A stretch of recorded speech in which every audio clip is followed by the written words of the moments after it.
Hey everybody, welcome back to the podcast. We've got a big announcement that we've finally been wanting to, we're finally going to reveal in this episode. We've been dealing with this news for ourselves, like during the entire Advent series as well. So just going to say it, we're having a baby. Woo! We are having a baby, and the baby is due in July. And we're going to tell you the story, obviously, of just kind of... I'm 13 weeks right now. Yeah, 13 weeks. So, if you time that out, long story short, That lands right on Aruba. This is a honeymoon baby. Yeah. So, that was...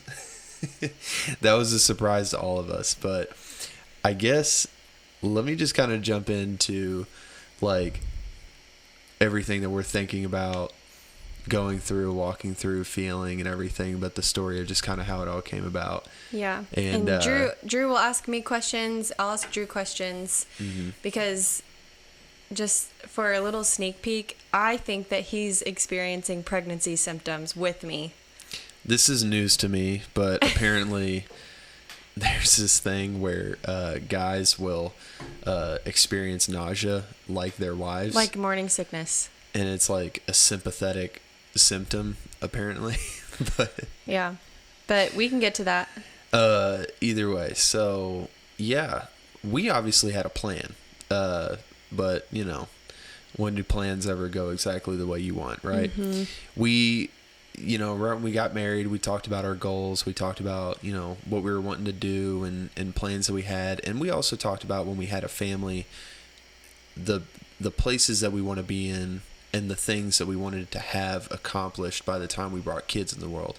And that was basically just being where we are in our finances, living situation, career, things like that. And we wanted to obviously set up, you know, just kind of a perfect environment to bring a child in. We're like, okay, This is a good spot. Let's go ahead and now we can have a family, you know. But we knew at the same time there's no perfect time to, like, you're never going to be perfectly financially stable, or like you're never going to have the perfect situation. So we were aware of that reality, but we definitely wanted to wait. Mm-hmm. Yeah. So, you know, obviously the Lord saw us fit to bring a child into this life, and we are experiencing every emotion in the world right now, thinking about when this child's coming. But either way, the way we found out though was around Thanksgiving. Was it before Thanksgiving? It was right before Thanksgiving. Okay. Yeah, and basically your time of the month had come and gone, and your time of the month was also like in October. Like it ended the day before we got married. Yep. So that was like one just pretty much like. Like, that's why we for sure know. Like, yeah, that was why we, like, absolutely knew it's a honeymoon baby. Yeah. But in Thanksgiving, that time came and went, and you were like, well, it kind of varies. Like, sometimes it can happen a week later or a week earlier. You know, it just happens. And but I had a feeling that I would need to take a pregnancy test. Like, yeah, it had been very regular the past few months, and so I was like waiting for it to happen, and I was like, it's not happening. And so you were like, just go get one. We went together to CVS. I walked in and got 2 of them for you, and I was like, let's just get some, we'll get some cheap ones. And yeah, I was like, I don't really know. Like, there's those electronic ones that say not pregnant or pregnant. And yeah, we just got the one that's like plus sign or minus sign. But the one thing that kind of gave us the tip, even with these pregnancy tests, that a baby was coming was these freaking tests. They say to like let it sit for like a minute and a half to 2 minutes before looking at it. And these daggone sticks showed that plus sign within seconds both times. Yeah. And you did one at night, and then you did one that next morning. And those tests were like, you're freaking pregnant. Yeah.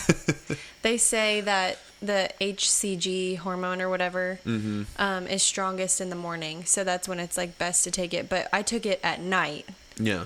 And it was like, yep, you're positive within like 10 seconds. Yeah.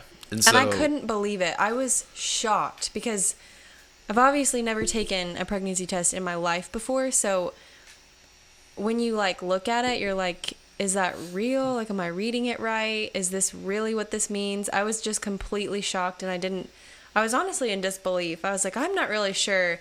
Like, I felt like in order to be really sure, I would need to go to the doctor. Mm-hmm. I didn't know if I should trust it yet, but I was like... I felt the same way.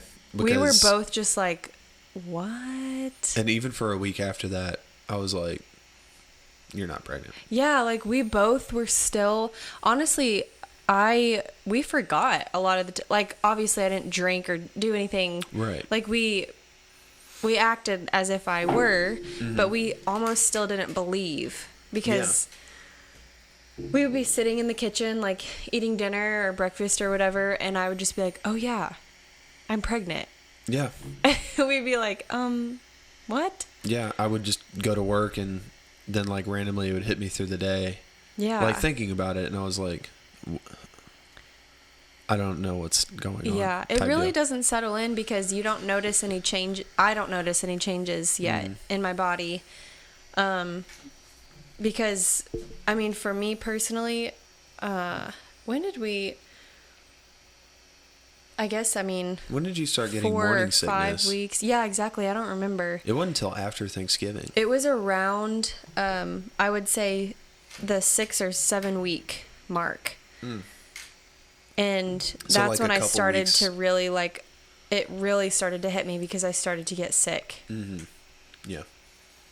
Yeah. Yep. So, yeah, that morning sickness was pretty brutal. Mm-hmm. That's a real thing. Yeah, and it's not just morning, it's all day. Mm-hmm. Yeah, you'll eat a banana, like, too quickly, and then you'll just... Or if I don't eat enough or go too long without eating, I could also...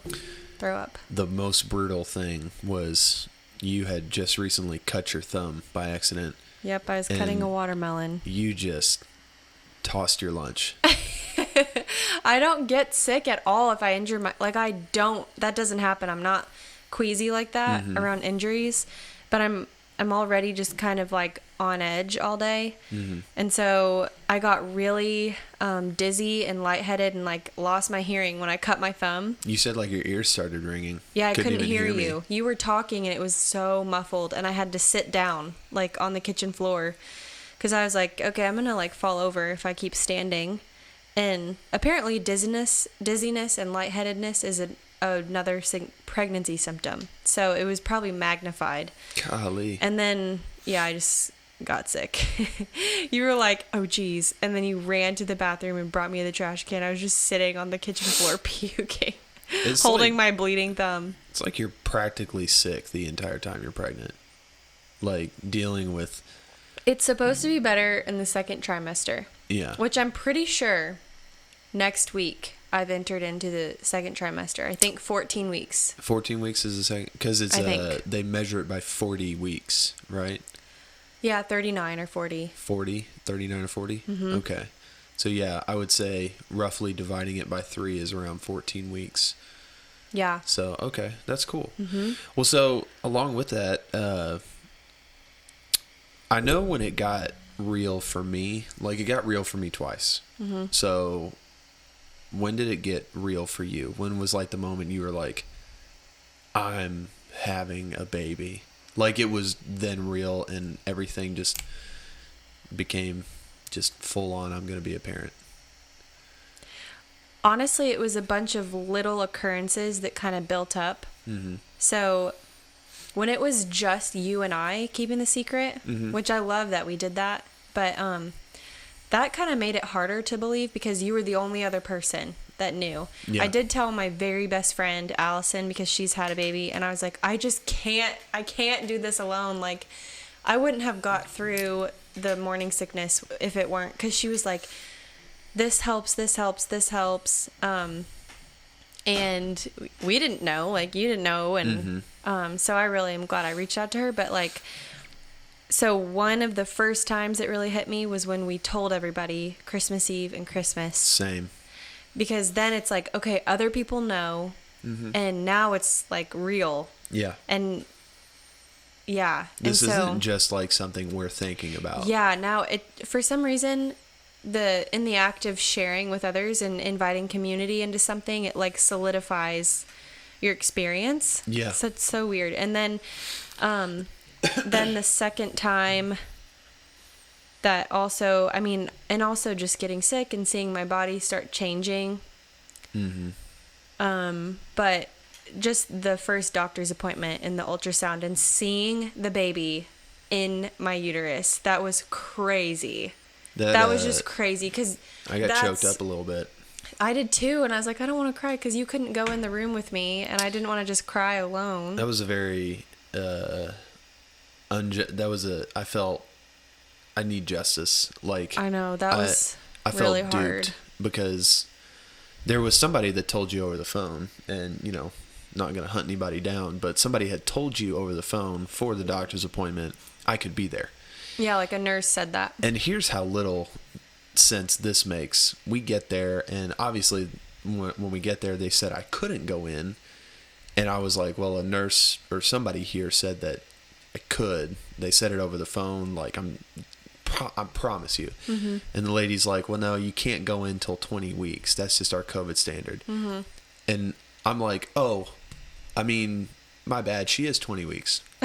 I know. So that was like the thing that kind of I mean, you didn't say that. He's just being sarcastic. Yeah, I mean, but that's like what I wanted to say. But I'm like, I wanted to just kind of be like, do you understand? Yeah, like what's the difference between if he goes in now or goes in at 20 weeks? Even if I have a mask on. Yeah. Like, even if I'm like, if I don't touch anything, I saw this girl on TikTok complaining about that. And she had like a really valid argument about it. Like, I'm such a people pleaser. I wasn't as mad as you in the moment because I just was like, oh yeah, sorry, I don't want to. To me, I was like, I'm missing out on the first ultrasound. Yeah, I know. Of my life, of my child. But we FaceTimed during it. But like, still, it was, and like you could hear the heartbeat. And I was over in the phone. building at least, Yeah, but that was really hard for you. But that also just like showed me how protective you already are of the baby. And like, I mean, you're like that with stuff with anyone in your family, like your mom and your brother and sister and me. I chewed out an entire veterinary clinic when they misdiagnosed my mom's sheep. That is another story for another time. Yep. And I can't do that. I'm such a people pleaser. But I think that you have such a beautiful gift in like being able to fight for your family and like, yeah, it makes me feel good because I'm like, I can't do that. So someone needs to be able to do that. My thing is too, like, even that poor lady at the front counter telling me I couldn't go in. I sometimes give the impression like I'm doing this like selfishly or something. Like I want to get in, like I'm owed that or something like that. But it's like, even for that lady, if I saw something happening to that lady that I knew was wrong, I'd be like, I'd stand up for you, in that situation. Like, I think you get that from your mom. Yeah. You both think the same way about that. We are both rednecks in that respect. But, so yeah, that was another time that got real for me. I teared up a little bit because right when I answered the FaceTime call, where I was sitting in the lobby and you were in the ultrasound room, right when I answered it, I heard bum bum bum bum bum bum bum bum bum bum bum, and I was like, and I got like a little, because I was like, that's my child's heartbeat. Your face was so cute. You were just like, whoa. And that was like, I mean, there are a few surreal sounds in this universe, and like, imagine that. Imagine, hearing the ocean for the first time. Mm-hmm. Hearing birds, like hearing happy birthday songs sang to you or something, or like your name called for when you graduate high school. Yeah. But then also one of the surrealist sounds in the universe is hearing the heartbeat of your child for the very first time ever. Yeah. Your very first child. Like, yeah. I think that you're really good at like seeing the wonder and the beauty in life. Yeah. I forgot. I made a list on my phone in my notes app of all of my favorite sounds that I've ever heard in my life, and I need to add that. Oh my goodness. I wonder if I can find it. okay, I'm a weird list person, and I like making lists. And like the new list that I'm gonna start is random things that make me happy. And the first one being going to international supermarkets. I love them. They make me so happy. Just because I feel like I'm in another country when I'm in America. It kind of feeds my travel bug. Mm-hmm. But anyways, back to the baby. Anything you want to ask or talk about? Well, yeah, so let's talk about hopes and dreams for this child. Let's talk about, do we hope it's a boy or a girl and why? And then let's talk about the names we've already picked out. Okay, I have a list on my phone called Favorite Sensations. No. Yes. Can I just read it? Just take a little intermittent break or whatever, and some of them are really cool. Okay. Here we go. Laura's favorite sensations. The sand right after a wave just receded back into the ocean. It's so soft. Like the sand on my feet. Mm-hmm. And elephant skin on my feet. Because when I rode an elephant in Thailand, we were barefoot and we were sitting on the bench on its back, but our feet were touching the back of its neck. So that was just so cool. Soft or clammy? It was so rough. Like rough, tough, and warm.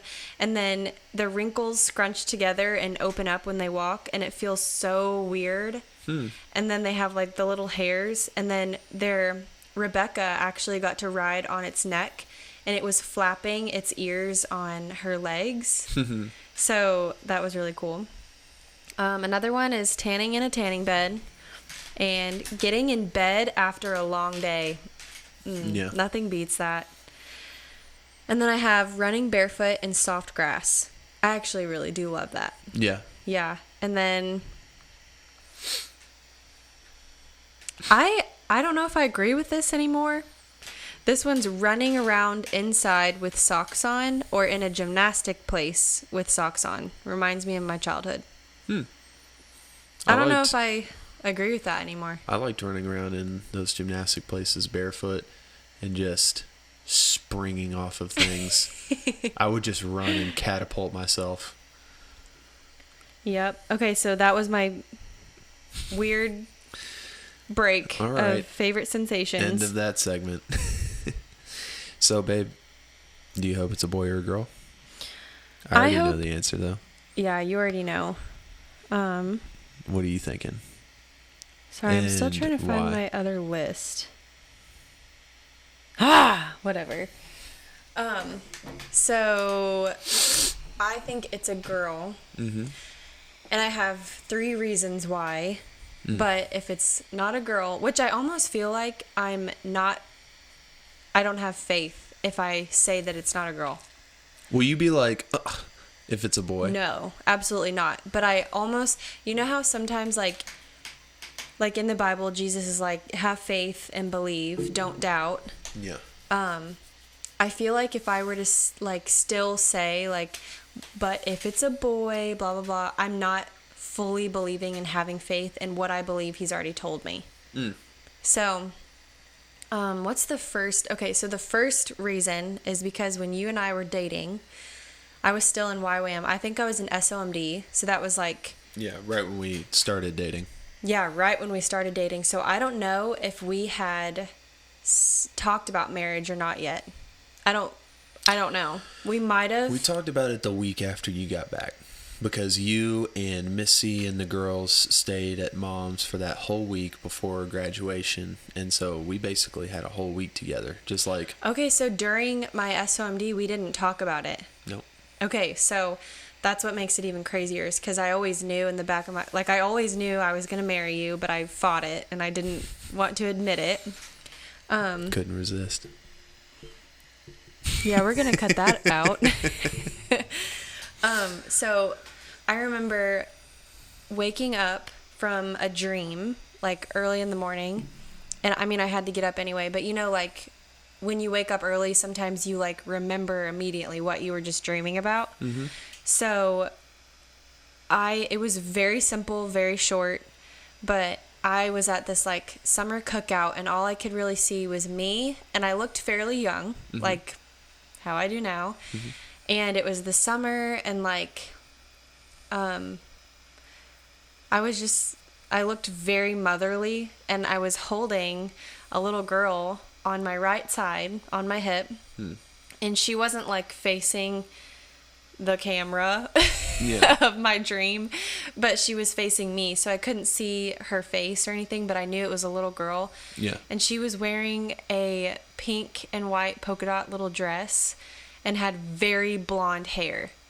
And that was it. And so when I woke up, I knew like that was my future daughter. That was me holding my future daughter.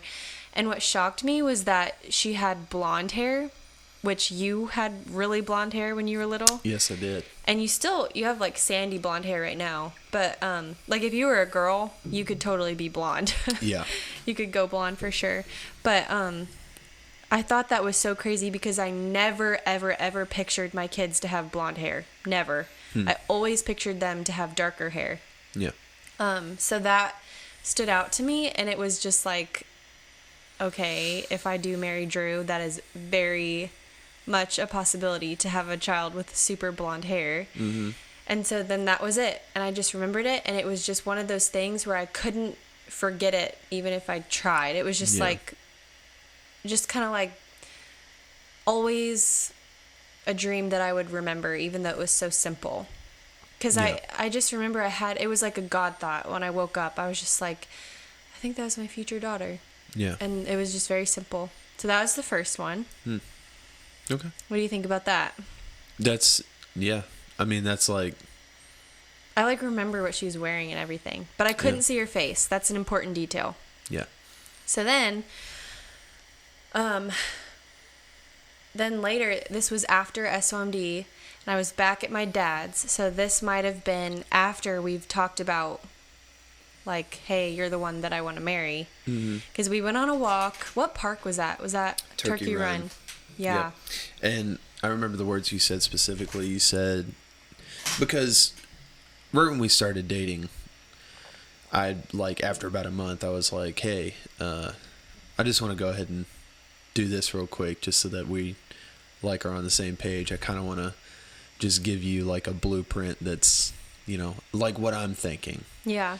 And just so that we're not on the same page. Like, I think we should have a year with each other of just enjoying each other, dating. That's literally, I think you only said that because I was freaking out because you were always so intentional from the beginning, and I was like, ugh, like, just let me just date you, like, get off my back. I feel like you just want to marry me tomorrow.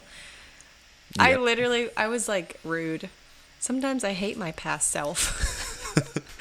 Because now obviously like we're married and I'm obsessed with you, but like at the time I really was so afraid of that, and I just felt like you were not as afraid, so I didn't want to even talk about marriage until we had dated for at least a year. Yeah.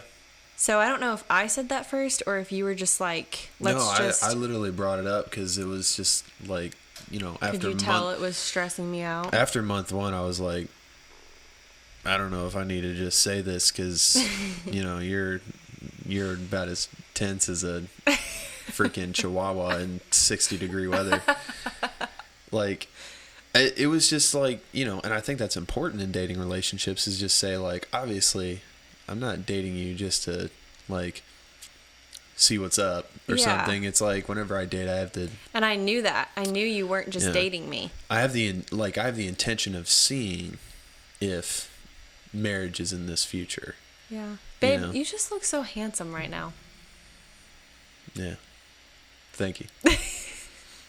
Yeah. I got a hat on for those of you that aren't watching. But even without the hat, I don't know, just recently you've just been glowing. It's like you're pregnant or something. I got that dad look going down. I've already nailed it. Not right now, but you do know how to. That's actually one of the. I've got some running shoes that would say otherwise. Yeah, you got some Asics. Some Asics running shoes. Oh. How dare you? I know. Whoops. How dare you leave that alarm it's on snoozing. loud? I gotta turn it off. Yeah, you're just really. I don't know if it's like a pregnancy symptom to be just like very attracted to your significant other. But recently I've just been like, wow, every time I look at him, I'm like, wow. Hopefully that's regular. But let's quit grossing these audience members out. But yeah, what's this? So you said you went over to your dad's. Yeah. And then that was the second reason you were thinking it's going to be a girl. So to wrap up what we were just talking about. Mm-hmm. So us saying like, okay, we're not going to even think or talk about marriage until we've dated for a year. What that did was take the pressure off completely. Mm-hmm. And then it allowed actually my feelings to really develop. And like, I became more comfortable, much less reserved, because I didn't feel like pressure at all. Yeah. And then 4 months into dating, that's when we had that conversation that, yeah, you're the one I wanted to marry. So, I guess we're just very fast-paced people. Probably. We're just like, except getting to the point of dating, that took a while. But that was like good. Yeah. Anyways, so this dream, the second dream happened after I think we had said that to each other. Mm-hmm. And I was at my dad's, and it was another dream, and I woke up in the morning and I was holding that same little girl, except she was facing forward so I could see her face, and she looked like me when I was like 4 or 5. Like, she had my face. And she was just bigger, and I was really pregnant. Wow. And by really pregnant, I was like, oh my gosh, am I having twins or something? Jeez. But like, that was it. That was my second dream. And I just thought it was cool how it was like the same little girl, except I could see the front of her this time, and she was bigger. Wow. And yeah, so that was dream number 2. And then what's the big third reason? Oh. No, I skipped one. Right? Because because the thing that happened in Ukraine happened before the dream number 2. You wrote a letter. Yes. Okay. Yeah. So I had the first dream when I was still in Louisville in SOMD, like the School of Ministry Development. And then, so for that school, we went on a mission trip to Ukraine. And so I wasn't super obsessed with thinking about kids or my future kids or whatever. I really loved you. And like, I definitely thought that there was potential there. So maybe that was just kind of swimming in the back of my mind. But like, that was not something that I thought about all the time. Yeah. And so I went to Ukraine.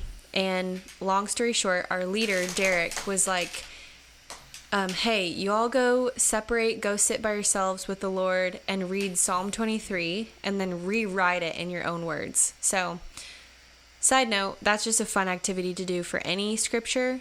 For yourself, just like write down Psalm 23 and really soak in what it's saying, or any psalm or any verse, and then in your own words, kind of like ask the Holy Spirit to guide you in that and translate that to what that means to you. So that's what we did. It was Psalm 23. I was in Ukraine. This is after my first dream. I was not thinking about children at all, like my own children, but I just really encountered the Lord through that exercise and was really just in this moment of soaking in scripture and Jesus's truth, and I was just sitting in his presence, and it was just an amazing, sweet moment. And I started reading John 17 along with that, and that's when Jesus prays for his disciples and then the ones that will believe in him because of his disciples. So his disciples and then the believers that come after. And I just had this revelation as I was reading it, and I'd never ever noticed this about Jesus before, but how fatherly he is and how much he cares for his children and his disciples and the people that believe in him. And so in John 17, he's basically praying to the Father about everything that he wants the people that come after him to experience in life. So the abundant love and joy that the Father gives and the peace that Jesus gives. And Jesus was like, I want you. He was like, Father, I want them to have an even more abundant life than I ever experienced. Mm-hmm. And basically, I just had never realized how much of a dad heart Jesus had for us. Mm-hmm.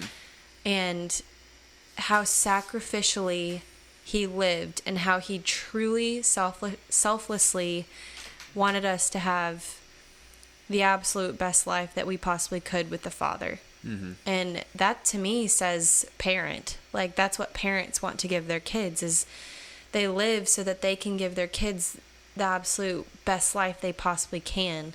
Yeah. And so for whatever reason, I just felt so inspired. Like, I felt such a strong urge to write a letter to my future daughter. And so I can't even explain it, but I know, like, this was something I had to do in that moment. Because if I didn't do it, it was like I would be missing out on a huge blessing, you know? Yeah. So I just wrote in my notes, and all of this, like, love and, like, wisdom and, like, guidance was pouring out of me. And I just was talking to her, and I knowing, like, one day she's going to read this, and it's going to be so cool because I wrote it in Ukraine before Drew and I were married, before she was even conceived. Like, this will be her message that the Lord wrote to her before she even existed. So that'll be like a testimony to her that he knew she was coming before I did, you know? Mm-hmm. So I still have that letter, and that was such a strong and powerful moment for me. And it wasn't just this random, like, I'm going to choose to do this. I'm deciding to write my future daughter a letter. It was way deeper than that and much more special. Mm-hmm. So that is the three things. So the first dream, and then, like, a couple months later, I had that experience with the Lord and wrote her a letter, specifically my future daughter. Like, if she's not going to come now, she will, because, yeah. And then got back from Ukraine, came to live with you for like a week with Missy and Camila and Hope, right? Because we were waiting for a wedding. And then went back to Dad's, had that third dream, same little girl. Yeah. So 3 things. And that's why I almost say I know it's a girl. Yeah. A part of me is afraid to say that because I'm like, but if it's not, I'm going to just look so stupid. And then I can't really hear the Lord like I thought. But at the same time, I'm like, but it is. Like, I know that it is because the Lord's told me. So then if it is a boy, what would you say to that? I would say... nothing's real.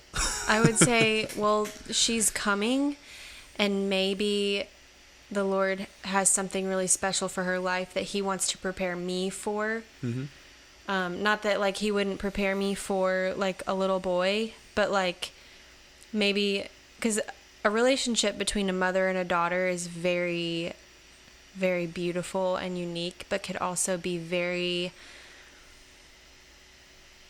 I don't know the word. I mean, it could be the same for fathers and sons. You know, the fathers that, choose to be fathers and are present. I swear. Oh, my goodness. I'm going to have a severe talk with you after this. I'm just kidding. So, you guys, if it's a girl, you will know that God is real and he does reveal things to his children. And he does speak to you. You also know that God is real. Yes. And God's probably looking out for me. But I would not know how to explain that. How would I explain that? And looking out for my wallet.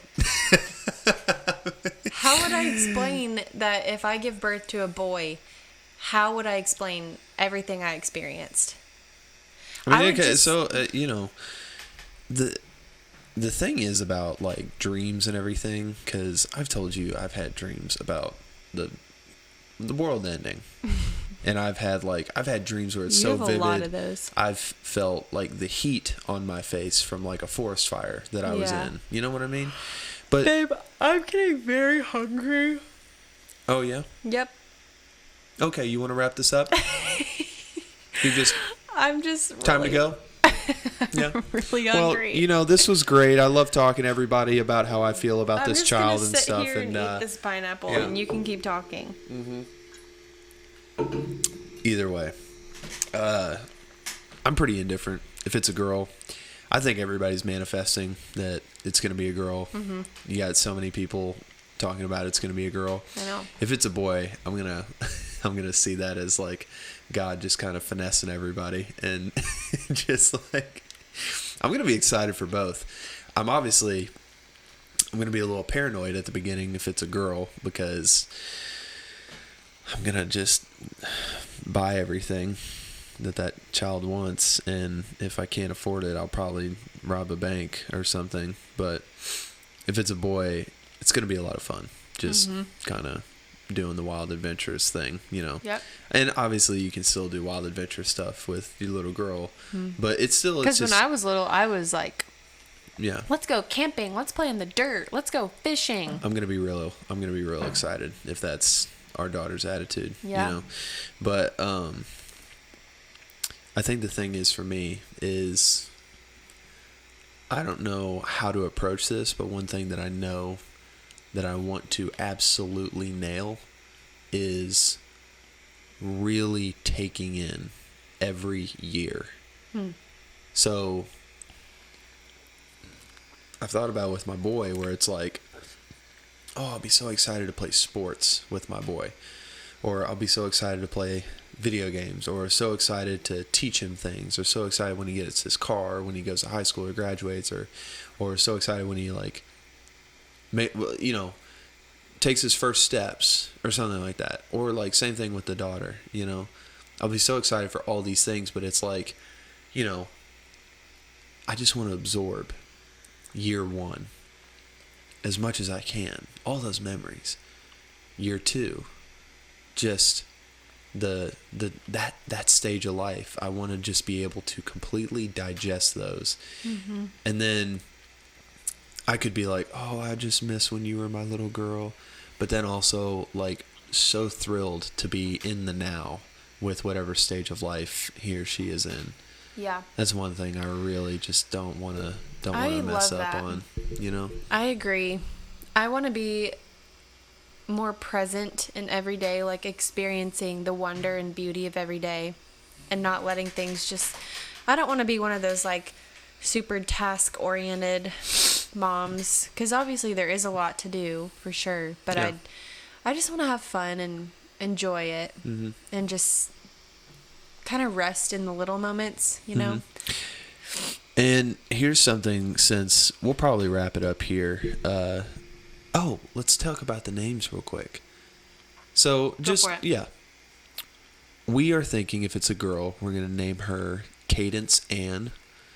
And that, for that translation, cadence means rhythm, and Ann means the Lord's grace. So we want her life to reflect living in the rhythm of God's grace. Yeah. And if it's a boy, we're going to name him Arlo Benjamin. Arlo after my great uncle, and then Benjamin after my dad. And Arlo means fortified fortress or mountain or protector, and Benjamin means my right hand. And so, which is so cool. Yeah, I just think it's a cool name, and then also I was more concerned about naming him after some family members that I have respect for. But either way, let me toss this out here to the audience. If y'all listen to this here soon and then you guys want to give us some feedback, here's some pretty critical questions that I want you guys to answer for me. Feel free to message me directly or message us on social media. I'm pretty sure we're not going to teach our kid about Santa Claus. And I know a lot of people have given their strong opinions on whether or not we should do that. Some are in favor, some are extremely not in favor. But if you listen to this, tell me what you guys honestly think about just cutting out this Santa Claus thing, because especially in a Christian household where Christmas is about the birth of Jesus, I'm not trying to dope it up with this fake magic. Like, sorry, it's so commercialized now. I'm not a fan anymore because so for me, when I learned that Santa wasn't real, it took the magic of Christmas away. Yeah. And then I wasn't looking forward to Christmas like I was like for the years after, and I had to relearn the beauty of Christmas. Yeah. I'd rather from the get-go just go ahead and plant that seed in my child of just like the most important thing in the world happened this day. Create traditions that you can continue for the rest of your life from the very beginning. Instead of like when they find out Santa is not real, it just ends abruptly. Yeah. But I would say, just playing devil's advocate, I've heard that teaching kids to believe in Santa can be bad for their faith in the future or good for it, because I have to burp.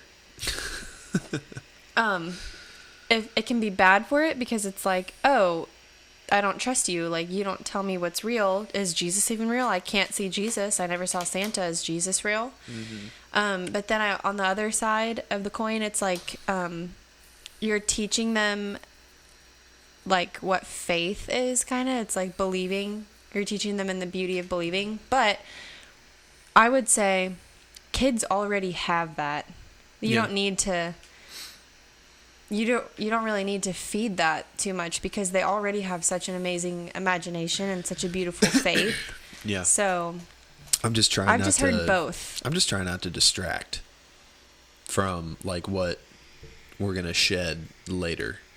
Like traditions that we'll just shed later because it's like, why are we going to keep talking about Santa? You're 14, So just let me know what you guys think, because this has been interesting to talk to the family on just like, what are we going to tell this child? But then the true obstacle, if we don't like do Santa, is me having to sit down with our child and be like, look, don't be that kid that goes and tell everyone all the other kids that Santa isn't real. Because I'm going to have to talk to other parents. Parents are going to be like, why is your kid telling my child Santa isn't real? Why is he or she ruining the party? And yeah, that'll probably be the main obstacle. I'm not really concerned about anything else. But either way, babe, do you have anything else to add to this amazing chapter that we're about to embark into? No. We can always do a part 2. Okay. And we can talk about your pregnancy symptoms. Like right when you walk in the door, you get nauseous. And I'm like, hey, welcome to the party. This is probably because I know. I was going to say, you were going to start asking me to do dishes or something right when I got in the house. Okay. That's strike 3. That's strike 3. Why does it keep going off? That is strike 3. How do I just turn it off? I don't know, but I don't know what you haven't done to turn it off. Oh, you figured it out after 3 times. Okay. All right. Well, yeah, folks, that's what's going on. We're having a baby. And I am hungry. And I'm terrified, but I'm excited. So, I'm mainly excited now. Yeah, no, me too. Maybe the giving birth part, I'm like, oh God. But I don't think it'll be that bad. Yeah. But, we'll do a gender reveal here soon, obviously. Oh, yeah. That's another thing. We're not going to... Like, at 20 weeks, we might be able to tell the gender. I don't know. But we don't want to know until we do, like, a gender reveal party. Yeah. Yeah, we're going to do the gender reveal. And that'll be fun. But, guys, thank you so much for the support. Thank you all for listening. All the consistent listeners out there. BB, Aunt Tina, thank you for tuning in. And like I said before, if you guys have guests or people that you would like me to reach out to have on the show because you think their story or their testimony is awesome, just, message me. I'd love to get a hold of those people. Can you give them a sneak peek about who you're about to have on? No? Rather not, because we have exciting people coming. We do. We've got a good list of people that is going to be stacked up here in the months to come, and they've all got beautiful testimonies or beautiful information to share, stuff that really benefits you. So thank you guys for listening. Do me a favor, too. If you're an avid listener of this, if you want to give this a shout out on your social media and just, share it with other people, just let people know this podcast is going down. And an innocent man behind this microphone is just trying to make the world a better place, just please do that for me. I would really appreciate it. Aunt Tina, just let all your church friends know. Okay, true. And I got to stop doing that. Let's wrap it up here. We'll wrap it up. I love you guys. Thank you so much for listening, and we will see you next time.